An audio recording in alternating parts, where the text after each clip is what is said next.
Hi there. Welcome to Sunnyside Journals. I'm Catherine. I've decided to title this A Daily Distraction because although I've got other journals on the go, I get distracted. I actually like having a few journals that I'm working on at the same time because it seems like when you're working in crafting with paper things, you're always waiting for glue to dry or sealant to dry or paint to dry. It's nice to have something else to just grab and work on while you're waiting for that other thing to dry. So I was looking for some books to work on, and I found this one. Let me stand up and make sure I'm centered. Yep. I found this one, and it's old. It's a sweet little book, and it looks like it's been well loved. This spine is falling apart, and it's kind of dirty and pretty. It's from 1916, and it is called The Attractive Home, and it is full of beautiful, beautiful little Art Deco type illustrations. It's just so pretty. Look at this. Isn't that beautiful? It has all kinds of really pretty, pretty pastel colored, beautiful illustrations. So what I think I want to do is, I'm going to have to take it apart. It's going to need a new spine. And if I'm going to go to the bother of giving it a new spine, I think I'm going to give it a slightly bigger spine so that I can fit a few more pages into it and really make it an attractive home. But trying to decide whether I need to clean it up first or take it apart first. I think I'm going to take it apart first. I don't think it hurts one way or the other, but I might as well get the cover off of it. I don't even know whether it's worth trying to be careful about. I'm not saving that spine. So I'm just going to remove this cover. Usually when you're removing the text block out of an old book, if you're wanting to save your spine, you have to be so careful because you can cut right through it. No, that's okay. It's just cracking. All right, let's see. Oh, I've got lots of room to re-glue. Beautiful. Okay, happy. Let's see here.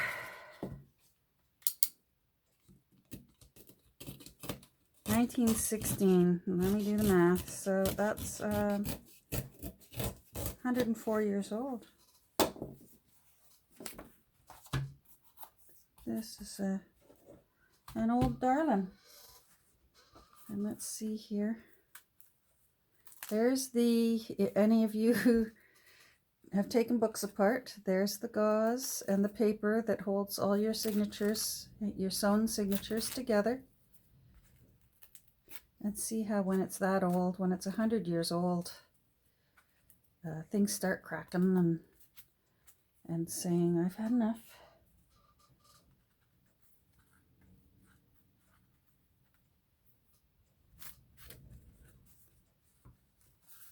Let me see where the signatures are. So that's not part of a signature. That's just loose. I want to try and save as much as I can from this book. So obviously these beautiful illustrations absolutely have to be put back in. The chapter headings, look how pretty that is. There's going to be a lot going back into this book. You'll notice sometimes you have to give a gentle little tug because sometimes the glue that they've used, they've painted the glue down the spine when they're binding it, and sometimes, and you want this when you're binding a book, the glue will seep into the holes where your threads poked through the papers. So sometimes, especially with these old ones, when that glue has really hardened and really cracked, it can rip your pages. So if you haven't ever taken a book apart yet, keep that in the back of your mind when you take apart an old book. That it may, see, I can see glue right here. The glue has seeped through. There we go. Oh, look at some of these illustrations. Wow, oh, this is going to be fun.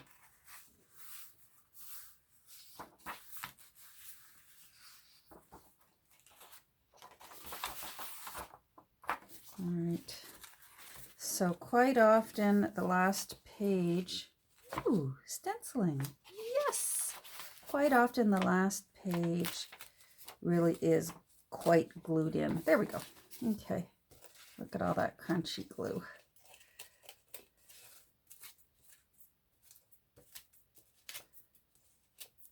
See how it can just crumble off? It's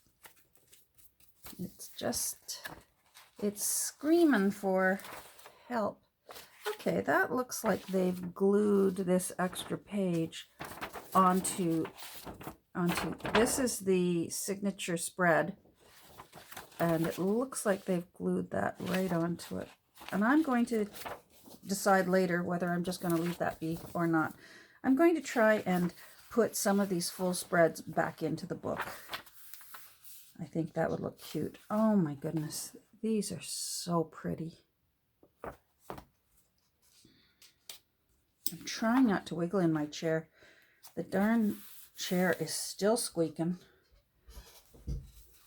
There we go. Just going to show you. Look how pretty. Wow, any little girl would love to have that room. Mind you, if it was me as the little girl, it would have been a mess. My mother used to stand at my bedroom door and say, I always hoped for a little girl, because I have 3 older brothers. And she'd say, I hoped for a little girl, and I thought she would be sugar and spice and everything nice. And she said, and look at this room. It's a swamp. And it was. Oh, well. You know what? I think, looking back on it now, as a mother myself, and I had one more than she did, I think that was the least of her work. If that was her biggest complaint, my mom did okay, because I was a good kid. I never broke curfew. I never broke the important rules. Like, for example, I was not allowed to date before the age of 16. I wasn't allowed to wear makeup. I wasn't allowed to get my ears pierced. Even if I was allowed to date at 16, I wasn't allowed to have a boyfriend. I could go out with a boy by the age of 16, but it had to be in just a friendly way, not in a seeking a romantic partner kind of way. And at the time, I thought it was the end of the world. And now I see the wisdom in it, because I had some friends in those teenage years that found themselves in various kinds of trouble. And I don't always mean pregnancy. They just, when you start high school and in grade 9 you get a boyfriend and then you break up, you got to face that person every day for the next 4 years. That sort of thing. So, and I never had to worry about that, because I didn't have a boyfriend in high school. At least in my final year, I did have a boyfriend, but he went to a different high school. So it wasn't so bad, because when we did break up, I didn't have to face him every day or try to avoid him in the halls, sort of thing. Yeah. So I see the wisdom in it now, but as a teenager, that was just the end of the world. And of course, I did typical things that some girls do that have very strict rules. I'd get to school and put makeup on, and then I'd wash it off before I got home. I didn't wear a lot of makeup. I've never worn a lot of makeup, but still, that would have been a no-no. There we go. All right, so these are all taken apart, and as much of the crumbly glue is off as I can do for now. That's nice. It looks like at some point somebody was trying to sell this book for $6. I did not pay $6 for it. Now I can't remember what I paid. Like I said, it's pretty grimy. You can actually see the grime on it. So I'm going to, this first page is pretty grimy. There's 100 years of wear and tear on this book. You know what? I'm not even sure that's worth it. I may just not even use that front page because these ones are fine. I'll think about it later. I'm going to quote Scarlett there. I'm not going to think about that today. I'll think about it tomorrow. Alrighty, now, where's my good old paintbrush? This is my dry paintbrush that never gets used for anything but dusting my desk.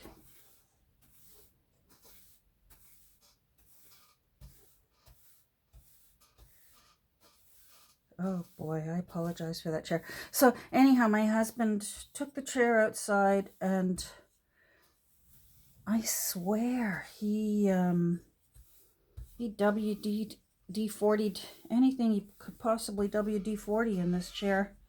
And as you can hear, it's still squeaking. I think I'm going to finally have to donate it to one of my thrift stores and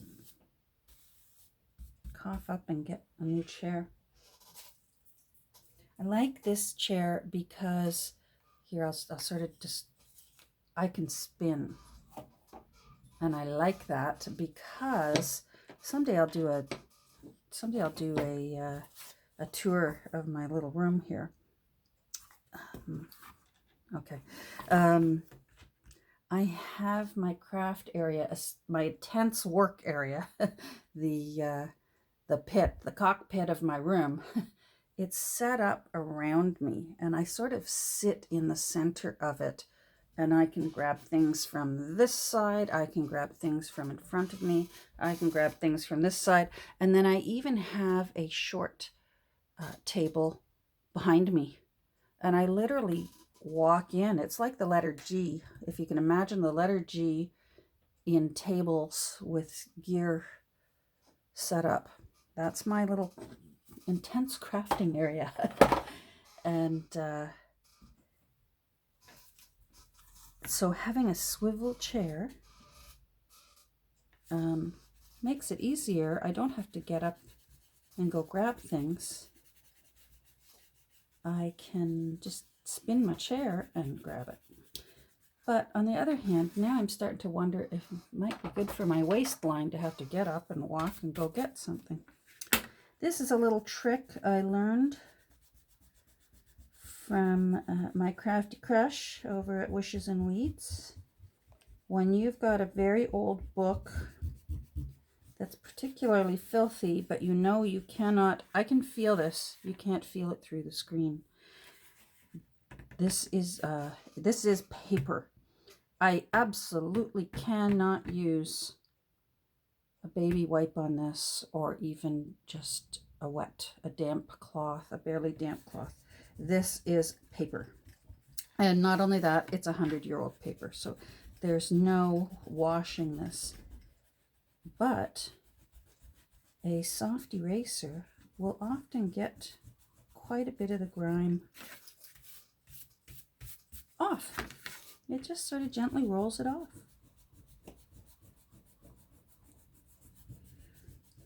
I'm not too concerned with it being pristinely clean. If you're anything like me, I want my junk journals to look as old as they actually are. That's the joy for me, is that it's an old, well-loved book. I hope whoever had this book loved it to bits. I hope that's why it's so worn out, is that it was well-loved, well-used, and now it's falling apart, and it's going to get a second chance I had a happy life. Sorry if this is boring. I moved my phone onto my phone clamp and sort of reachy thing, I don't know what it's called, over to the table beside me, and I have it clamped to a DVD stand that has a brick holding the bottom. So that's why I can jiggle my desk now, and the phone doesn't jiggle. So that's nice.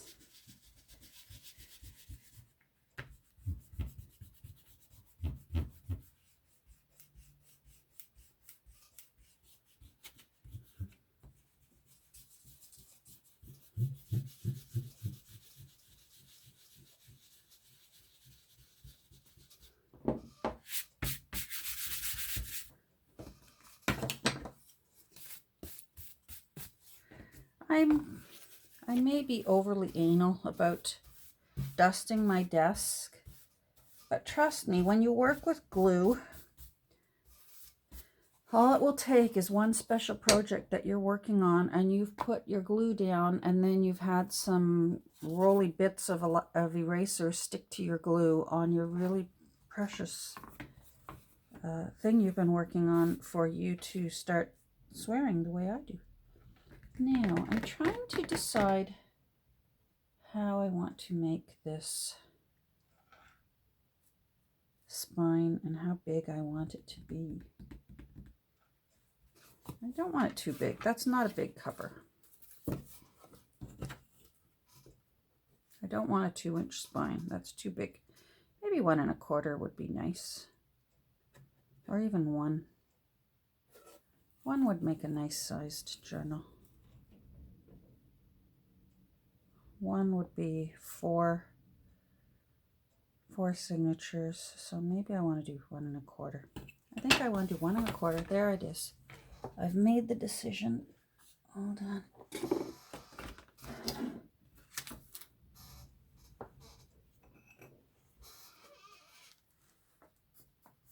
One 1/4 inch spine. Now my next decision is, do I want to create my spine from cardstock, or do I want to make a curved spine from a Pringles can? I think because it's only 1 1/4 inch, I'm not going to use the Pringles can. I'm going to use cardstock instead. Yeah. Now to find the cardstock. I think I'm going to pause and go take a look and figure out the piece that I want. I'm going to go through. I've got like a basket full of offcuts, so I will be right back. Hold on. Okay. So let's get to work here. Ruler. Thank you. Notepad.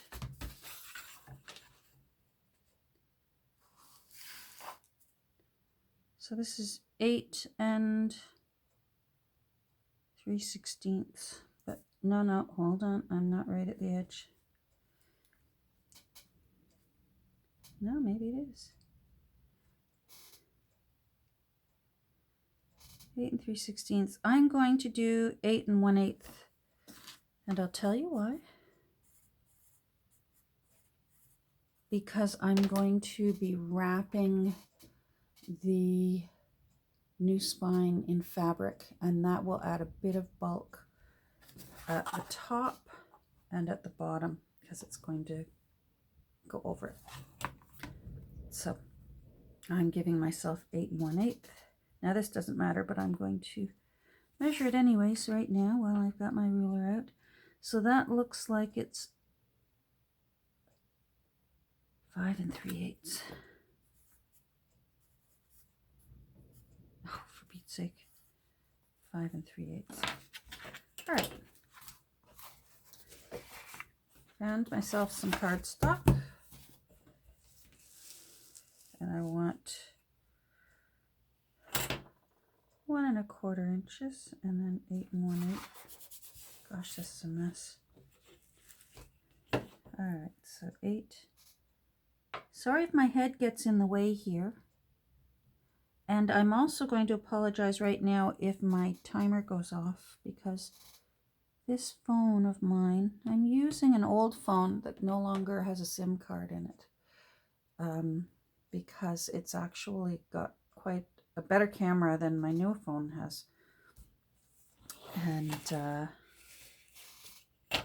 but because I took the memory card out and put it into my newer phone, it doesn't tape for as long. There we go. So I'm going to turn this sideways. You're not seeing things. And I'm going to stand up so the squeaking will stop.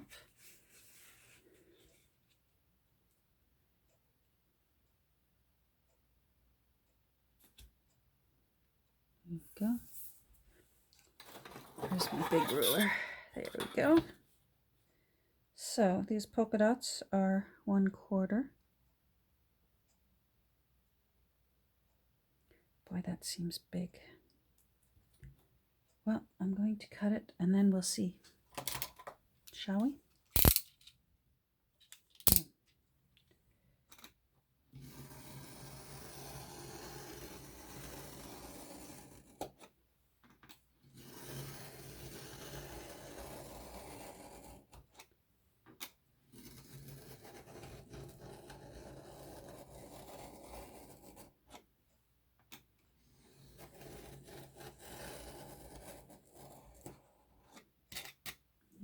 Yeah.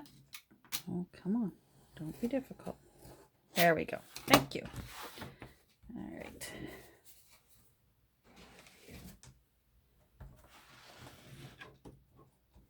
That's better. Now, did I cut my own mark off? There it is. All right. So, put you there.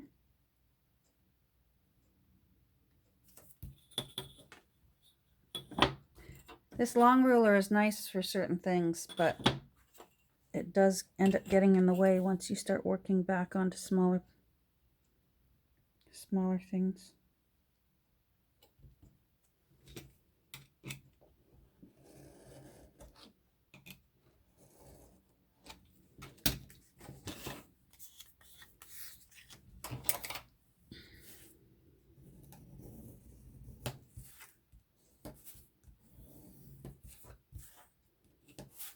So we got 2 grandbabies' birthdays this weekend, and that's pretty normal for us. When you have 16 grandchildren, there isn't a month that goes by that there isn't a birthday. And there was another grandbaby last week, and my husband and my brother, and then earlier in the month, 2 sons. Yeah, that's good. Now let me see if that's how wide I want it to be. It is going to curve because I'll be using my folding board to give that a little bit of. Oh, that's going to be nice. No, I like that. I like that. How am I for time? Where's my alarm? Oh, I got a few minutes. All right.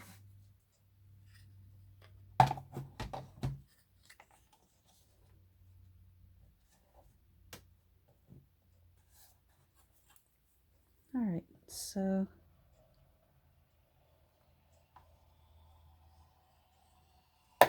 see, I hate that.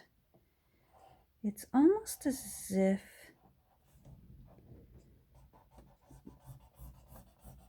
this, it won't hurt anything, but it's almost as if this is just slightly too wide for these grooves, and they came together.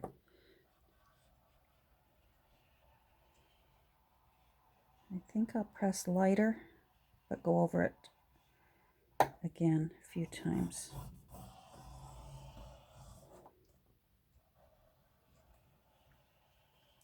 This just gives your spine a little bendiness, and it will. You don't want it hard as rock. Oh, sometimes you do. Like when I'm doing a little golden book, I like when they just a big boxy look to an enlarged little golden book. That cracks me up. Lets you put buttons down the spine. You can have fun with the spine when it has a solid, sort of a square rectangular spine to it.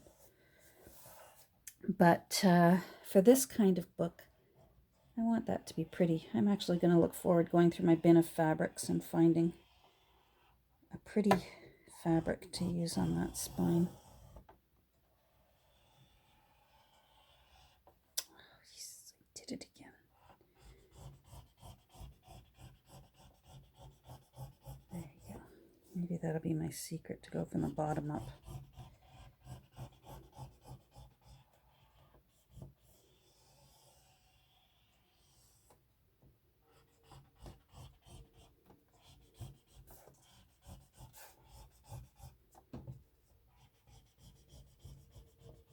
There we go. All right, let's just do another.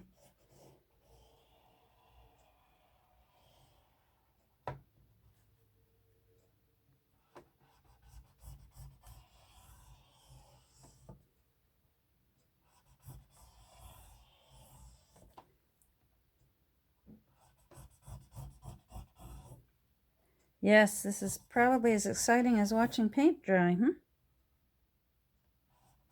Sorry. But that's it. There we go.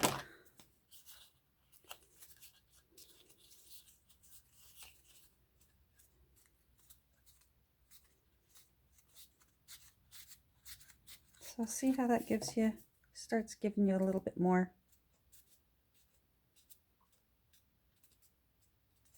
A little bit more sort of curve appeal. Oh, there goes my phone. All right, you know what? I am going to stop my camera now, and when I start it up again, hopefully I'll have the fabric picked out, and we'll do a little bit more on the cover, because I'm one of those journalers, junk journal makers. I always start with my cover. That inspires me to what I'm going to put inside the book if the cover looks beautiful. And another reason why I do that is I did try one time to make my contents first, and then when I was working on the cover, it completely got botched because of the sealant. I tried a new sealant and the cover totally got destroyed, and there I was left with specifically cut signature papers and ephemera, and I had no cover to go with it. There goes my alarm. All right, on that note, I will say thanks for visiting with me, and we'll talk soon. Bye.